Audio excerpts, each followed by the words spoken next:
കേരളത്തിൽ ബിജെപിക്ക് bank account മാത്രമേ തുറക്കാൻ സാധിക്കൂവെന്ന ശശി തരൂരിന്റെ പ്രസ്താവനയ്ക്ക് ബിജെപി ദേശീയ അധ്യക്ഷൻ ജെ.പി. നദ്ദയുടെ മറുപടി. സാധാരണക്കാർക്ക് ബാങ്ക് അക്കൗണ്ട് എടുത്തു നൽകാൻ സാധിച്ചതിൽ ബിജെപി അഭിമാനിക്കുന്നു.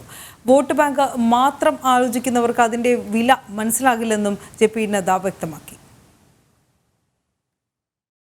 കേരളത്തിൽ ബിജെപിക്ക് ബാങ്ക് അക്കൗണ്ട് മാത്രമേ തുറക്കാൻ സാധിക്കൂ എന്നായിരുന്നു തിരുവനന്തപുരം മണ്ഡലത്തിലെ കോൺഗ്രസ് സ്ഥാനാർത്ഥി ശശി തരൂരിന്റെ പ്രസ്താവന.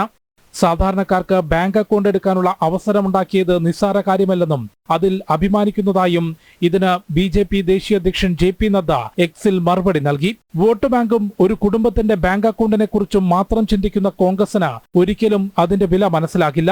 സാധാരണക്കാരെ കുറിച്ച് കോൺഗ്രസ് ആലോചിക്കാറില്ലെന്നും ഇത്തരക്കാരെ കേരളവും പരാജയപ്പെടുത്തുമെന്നും ജെ.പി. നദ്ദ വ്യക്തമാക്കി. 2014 നരേന്ദ്രമോദി സർക്കാർ അധികാരത്തിലേറിയ ശേഷം PM ജൻധൻ യോജന വഴി 50 കോടിയിലധികം ജനങ്ങൾക്ക് ബാങ്ക് അക്കൗണ്ട് എടുത്തു നൽകിയിരുന്നു. സർക്കാരിന്റെ ജനക്ഷേമ പദ്ധതികളുടെ പണം ഇടനിലക്കാരെ ഒഴിവാക്കി നേരിട്ട് ജനങ്ങളുടെ ബാങ്ക് അക്കൗണ്ടിലേക്ക് എത്തിക്കാൻ സാധിച്ചെന്നും പ്രധാനമന്ത്രി നരേന്ദ്രമോദി ഉൾപ്പെടെയുള്ളവർ വ്യക്തമാക്കിയിരുന്നു. ജനം, ഡൽഹി.